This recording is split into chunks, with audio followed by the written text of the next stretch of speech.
सभी का स्वागत है मेरे YouTube चैनल सूरज चावला पर। दोस्तों हम पढ़ रहे थे चौहान वंश। ठीक है दोस्तों, रणथंभौर के चौहान, रणथंभौर के चौहान। ठीक है दोस्तों, आपको मैं बताऊं जो पृथ्वीराज था, पृथ्वीराज थर्ड, या आप इसे तृतीय बोल सकते हो, जो कि अजमेर का चौहान था। पृथ्वीराज थर्ड अजमेर का चौहान था, उसी का पुत्र था गोविंद राज। इसी का पुत्र था गोविंद राज। इसने अजमेर से आकर रणथंभौर में आया और यहाँ पे चौहान वंश की नींव डाली है। स्थापना इन्होंने की थी, गोविंद राज ने। ठीक है दोस्तों, उसका जो फिर वंश आगे चला उसमें आता है जयद्र सिंह। जयद्र सिंह, ठीक है दोस्तों, बताते हैं जयद्र सिंह के 3 पुत्र थे। कि कितने पुत्र थे? 3। उन्हीं में आता है सबसे जो प्रमुख राजा है, या आप मान लो कि रणथंभौर के चौहानों में जो सबसे प्रतापी राजा हुआ है उसका नाम है हम्मीर देव। हम्मीर देव, ठीक है दोस्तों, यही सबसे प्रतापी राजा हुआ है। इसी के बारे में आज पढ़ेंगे। दोस्तों आपको पता है कि रणथंभौर में एक दुर्ग है जिसका नाम है रणथंभौर। रणथंभौर दुर्ग, ठीक है दोस्तों, क्या है? एक दुर्ग है। ठीक है दोस्तों, ये दुर्ग बताते हैं जंगल है, जंगलों के बीच में बना हुआ है ये दुर्ग। ठीक है दोस्तों, जंगलों के बीच में, और बताते हैं 2 पहाड़ियों पे बना हुआ है। कितनी पे दोस्तों? 2 पहाड़ियों पे बताया जाता है। जो ये दुर्ग है वो 2 पहाड़ी पे बना है। एक पहाड़ी का नाम तो था रण, और बताया जाता है जो दूसरी पे, जिस पे पहाड़ी पे बना है दुर्ग, उसका नाम था थम। इसी कारण इसे, जो इसका नाम है वो दोनों पहाड़ियों के नाम को मिलाकर रणथंभौर दुर्ग बनाया गया है। ठीक है दोस्तों, और ये माधोपुर से, सवाई माधोपुर से 8 किलोमीटर दूर है रणथंभौर। ठीक है दोस्तों, आप हम पढ़ेंगे अब हम्मीर देव, संपूर्ण जानकारियां देखेंगे। सबसे पहले जानते हैं हम्मीर देव के बारे में। हम्मीर देव, ठीक है दोस्तों, इन्होंने अपने जीवन काल में 17 बार लड़ाइयां लड़ी है। कितने बार? 17 बार। कितनी बार? 17 बार युद्ध किए हैं। उनमें से 16 बार विजय प्राप्त हुई है इनको, और जो अंतिम है 17वें में, उसमें इनको हार मिली है। ठीक है दोस्तों, जो हम्मीर देव है उनमें, हम्मीर देव ये, उनमें उनके समय में कौन कौन से व्यक्तियों के बारे में हम जानेंगे, इनके संपूर्ण उनके बारे में बताते हैं। तो मैं, हम पहले नंबर पर आता है, हम हम्मीर देव के साथ जलालुद्दीन को देखेंगे। जलालुद्दीन, इनको देखेंगे, दिल्ली के शासक थे। उनके बाद इनके भतीजा था अलाउद्दीन, ये 2 नंबर पे रख लो आप। अलाउद्दीन को देखेंगे। उसके बाद में हम देखेंगे 3 नंबर पे कौन? अलाउद्दीन की पत्नी है, उसका नाम था चिमना, उसके बारे में भी किससे देखेंगे। उसके बाद में देखेंगे, चौथा देखेंगे मोहम्मद शाह के बारे में। मोहम्मद शाह दोस्तों, इसके कुछ सैनिक थे, उनके बारे में भी देखेंगे, रतिपाल और रणमल। एक दोस्तों अब आपको बताते हूँ कि यहाँ पे ये रणथंभौर दुर्ग है।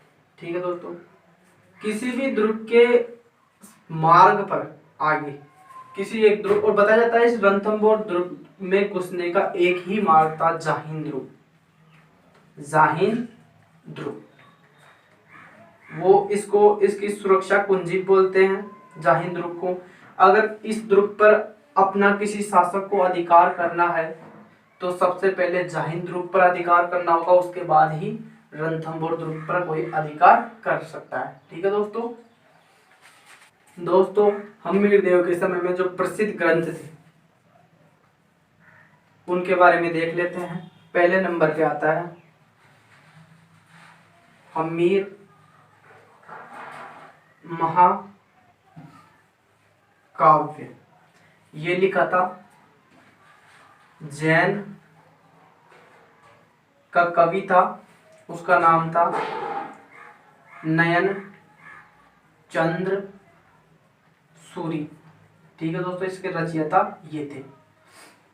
उसके बाद में दूसरे नंबर पर आता है हम्मीर रासो। ठीक है दोस्तों, जो हम्मीर रासो लिखा था उसका नाम था कवि जोध राज। उसके बाद में हम तीसरे नंबर पे लेते हैं हम्मीर हट। ये लिखा था चंद्रशेखर ने।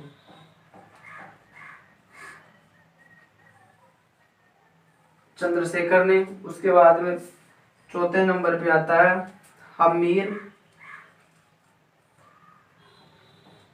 हम्मीरायण। ये लिखा था व्यास पांडव। ठीक है दोस्तों, ये चार इसके महाकाव्य हैं, जो ग्रंथ हैं हम्मीर के समय के लिखे गए हम्मीर पर। ठीक है दोस्तों, चारों किस पे लिखे गए हैं? हम्मीर पर। हम आगे अब बढ़ते हैं दोस्तों।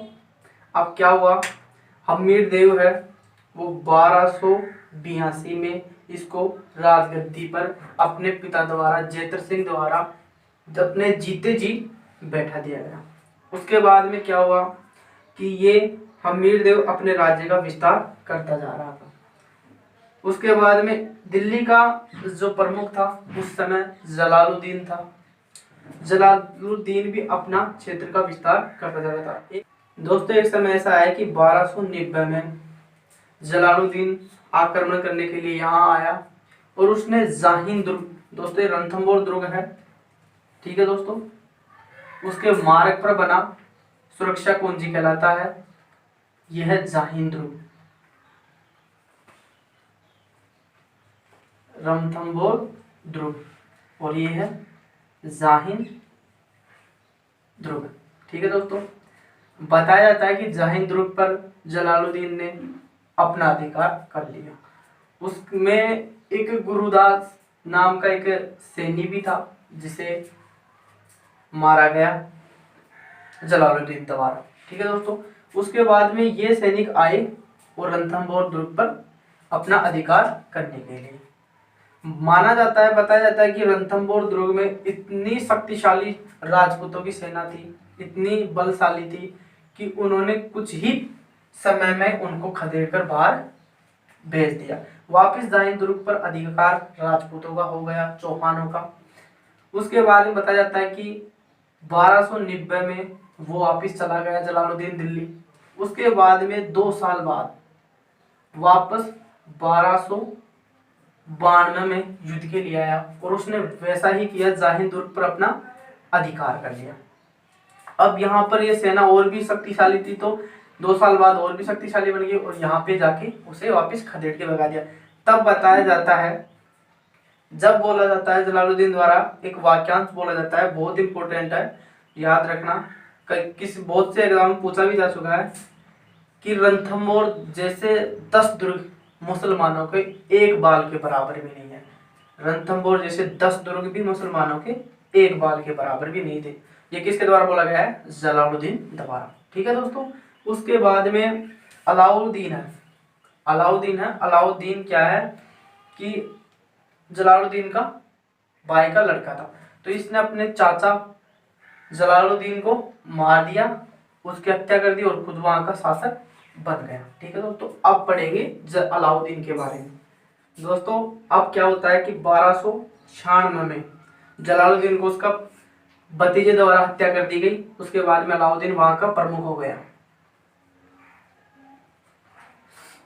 ठीक है दोस्तों, अलाउद्दीन खिलजी। अब अलाउद्दीन खिलजी एक ऐसा वहां का शासक हुआ जो संपूर्ण भारत पर अपना अधिकार करना चाहता था। और इधर हमीर देव था, प्रतापी राजा था। तो इन्होंने क्या किया कि अलाउद्दीन ने एक अभियान के लिए गए हुए थे गुजरात। कहाँ पे गए थे? गुजरात।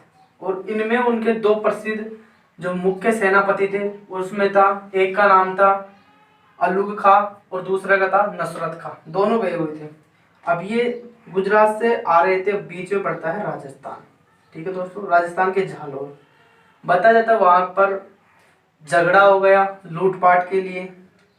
तो वहां पे मोहम्मद शाह और एक तरफ इन दोनों सेनापतियों के बीच झगड़ा हो गया। उसमें मोहम्मद शाह ने 1/5 भाग लूट लिया। ठीक है दोस्तों, और लूट कर वो कहाँ पे भागा?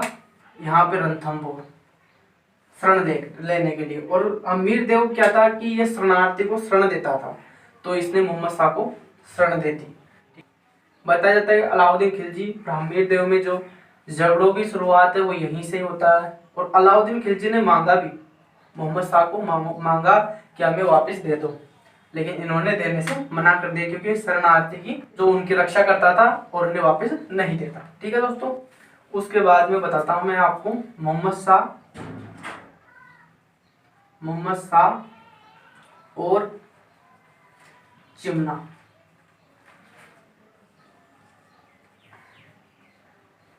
प्रेम संबंध। ठीक है दोस्तों, क्या हुआ कि मोहम्मद शाह और चिमना थी अलाउद्दीन की पत्नी। अलाउद्दीन की पत्नी, दोनों के बीच में, मोहम्मद शाह और अलाउद्दीन की पत्नी चिमना के बीच में प्रेम संबंध हो गया। अब दोनों के बीच इतना गहरा प्रेम संबंध हो गया कि मोहम्मद शाह और चिमना ने अलाउद्दीन को टपकाने की या मारने की योजना बना ली। इसका पता चला अलाउद्दीन को। ठीक है दोस्तों, योजना का। तो इसने मोहम्मद शाह से बोला कि भाई तुझे मेरी इतनी बेगमें हैं। पहले राजाओं के पास या शासकों के पास बहुत सारी बेगमें हुआ करती थी। तो उन्होंने बोला कि मेरी इतनी बेगमें हैं, उनमें से आपको ये चिमना ही पसंद आई, चाहो तो इसकी जगह कोई दूसरी मेरी बेगम है उससे प्रेम संबंध कर लो, लेकिन चिमना को छोड़ दो। पता नहीं चिमना पर ज्यादा मोहित था ये, जिसे छुड़वाना चाहता था। मोहम्मद शाह ने मना कर दिया। ठीक है दोस्तों, और मना करने पर इसे आ गया गुस्सा। ये इसे मारने के लिए आया, उससे पहले ये कहाँ भाग गया? वापिस रणथंभौर। ठीक है दोस्तों, उसके बाद हम पढ़ते हैं आगे का। अब क्या हुआ कि मोहम्मद शाह को हमीर द्वारा शरण देने पर अलाउद्दीन नाराज हो गया और उसे मांगा। हमीर देव ने मना कर दिया। तो अलाउद्दीन दिल्ली की तरफ से एक सेना चली। ठीक है दोस्तों, सेना, और ये आ गई जाइन दुर्ग के पास, बनास नदी के पास। अब बताते हैं इसे। इधर से भी सेना चली हमीर देव की तरफ से। इनके जो प्रमुख सैनिक थे उनमें था अलुग खां और एक और था नुसरत खां। और इनकी तरफ से था दो प्रमुख सैनिक, एक तो था भीम सिंह और एक का नाम था धर्म सिंह। बताया जाता है यहाँ पे बहुत भयंकर युद्ध हुआ। उसमें अलाउद्दीन के सैनिकों की क्या हुई? हार हुई और इनकी जीत हुई। अब ये जीत के भीम सिंह और धर्म सिंह दोनों आ रहे थे। ठीक है दोस्तों, दोनों आ रहे थे। बताया जाता है कि अलाउद्दीन की एक छोटी टुकड़ी थी। ठीक है दोस्तों, पहाड़ियों में कहीं छोटी टुकड़ी थी। उन्होंने क्या किया? इन दोनों पे हमला किया, जिसमें धर्म सिंह क्या होगा? बच जाता है और भीम सिंह मर जाता है। ठीक है दोस्तों, मरता क्यों है? बताया जाता है कि ये युद्ध में थोड़ा जख्मी हो गया था, इस कारण थोड़े धीरे धीरे चल रहा था और अपनी जो शक्ति है वो थोड़ी सी हीन भी इसे महसूस हो रही, इस कारण इसका ये मर गया और ये बच निकला, और ये बच निकला और कहाँ गया, हम्मीर देव के पास।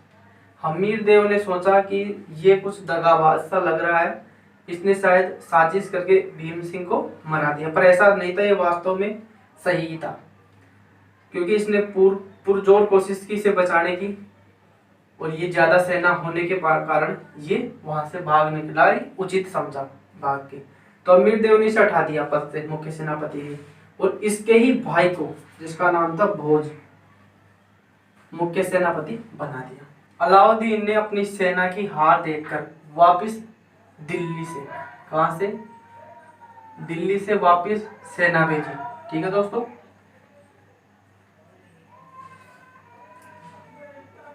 सेना भेजी, और उसमें वही प्रमुख थे आगे सेना में। एक का नाम था उलुग खां और दूसरे का नाम था नुसरत खां। अब क्या हुआ, इधर जो हम्मीर देव की सेना थी, ठीक है दोस्तों, हम्मीर देव की सेना में जो पहले भीम सिंह और धर्म सिंह थे, उनमें चेंज हो गया, क्योंकि भीम सिंह मर गया था और धर्म सिंह को पद से हटा दिया था हम्मीर देव ने। अब क्या सोचा हम्मीर देव ने, अलाउद्दीन की सेना आ रही है, तो धर्म सिंह के नेतृत्व में पहले भी जीते थे, तो उन्होंने वापस उसे यहाँ पे तैनात कर दिया। किसे, धर्म सिंह को, जो नाराज हो गया था उसे भी तैनात कर दिया, उस धर्म सिंह को तैनात कर दिया। ठीक है दोस्तों, अब इसके नेतृत्व में लड़ा जा रहा था, और जो इधर दूसरा व्यक्ति खड़ा था भोज,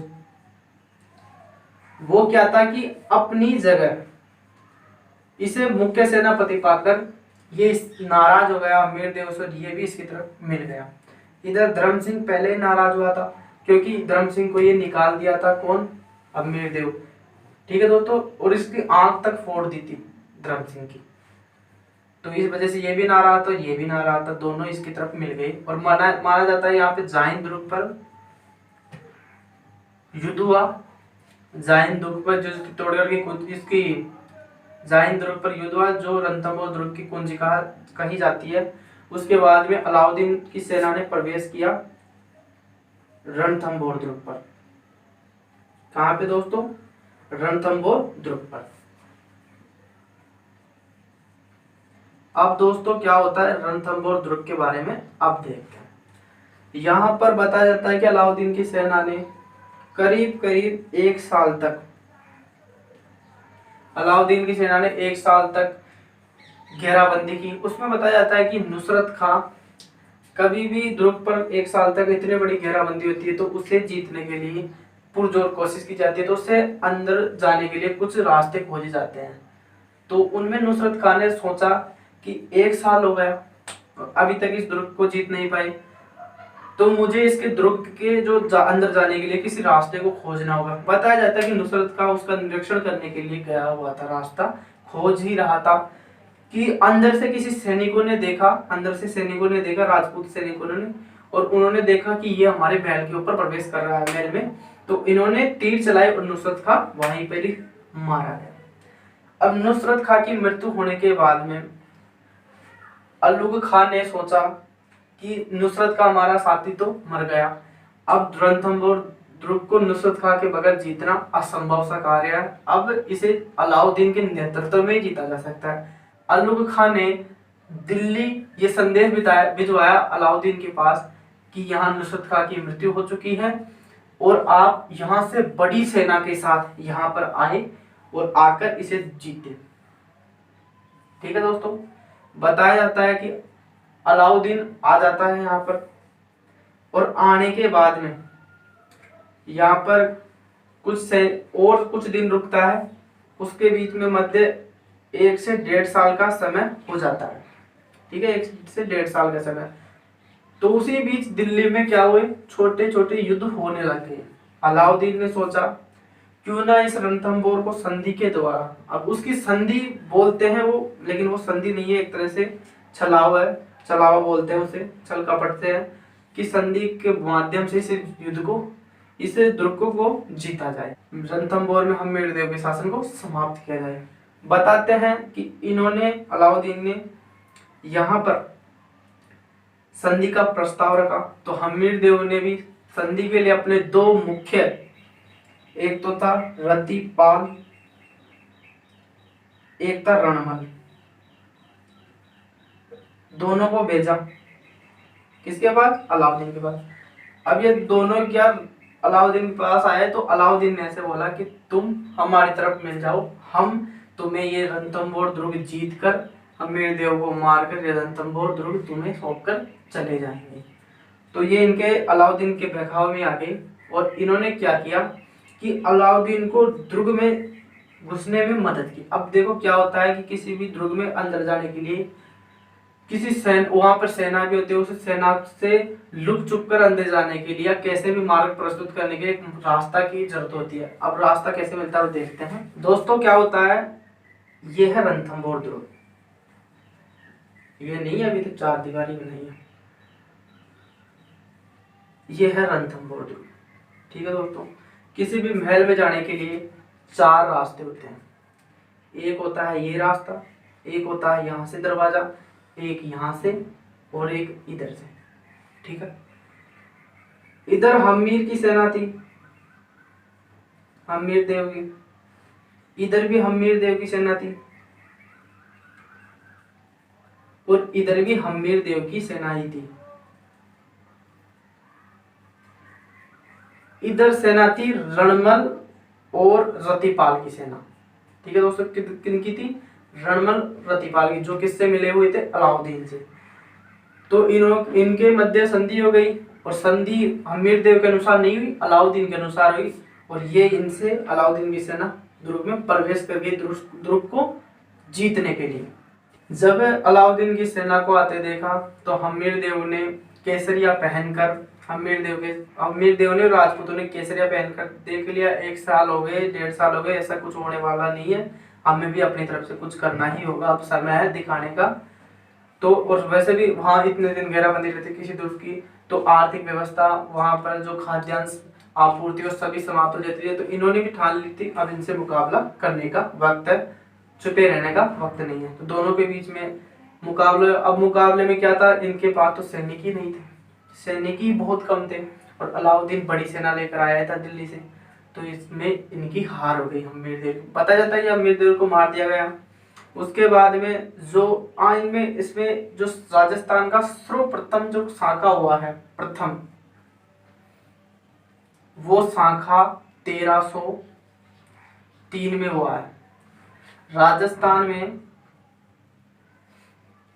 सर्वप्रथम जो शाखा हुआ है, ठीक है दोस्तों, शाखा वो एक में हुआ था किसके? अलाउद्दीन था मुख्य, जो वहां का दिल्ली से आया था, और किसके नेतृत्व में हुआ था? रंग देवी, जो कि किसके पत्नी थी? हम्मीरदेव की, और यहाँ का शासक था रणथंभौर का हम्मीरदेव। और इन्होंने और इनके साथ जितनी भी राजपूत महिलाएं थी, उन्होंने क्या किया था? जल जोहर, ठीक है दोस्तों, जल कुंड वगैरह थे उनमें कूदकर अपनी जान दे दी। ठीक है दोस्तों, इसी के बाद बताया जाता है कि अलाउद्दीन ने, अब दुर्ग में बचा कौन? एक तो शरणार्थी था कौन? मोहम्मद शाह, और एक था रतिपाल, एक था रणमल। दोस्तों रतिपाल और रणमल थे दोनों जब अलाउद्दीन से दुर्ग मांगे, तब अलाउद्दीन ने बोला जब आप अपने राजा के नहीं हो सके तो मेरे क्या होंगे, और दोनों को क्या किया? मरवा दिया। ठीक है दोस्तों, उसके बाद में मोहम्मद शाह वही है चिमना वाला, प्रेम प्रसंग वाला व्यक्ति, तो इससे वो पहले ही गुस्सा था और इसकी वजह से ही सबसे ज्यादा उसे गुस्सा था, तो इसे क्या? हाथी से कुचलवा दिया। ठीक है दोस्तों, इसी तरह रणथंभौर दुर्ग पर मुस्लिम साम्राज्य स्थापित हो गया।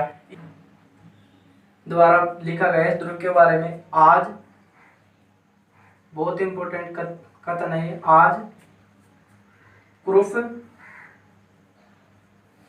का घर इस्लाम का घर हो गया। दोस्तों बताया जाता है कि अमीर खुसरो भी अलाउद्दीन के साथ युद्ध में शामिल था और युद्ध को उन्होंने अपनी आंखों से देखा था अपने सामने। ठीक है दोस्तों, इसी के बाद में बताया जाता है रणथंभौर के चौहानों का जो साम्राज्य समाप्त हुआ, या बोलते हैं रणथंभौर में हम्मीर देव का कैसे क्या वजह रही युद्ध में हारने की, तो बताई जाती है पहला था कि इसे कर नहीं दिया, किसे, अलाउद्दीन खिलजी कर नहीं दिया। दूसरा बताया जाता है कि शरणार्थी है ना,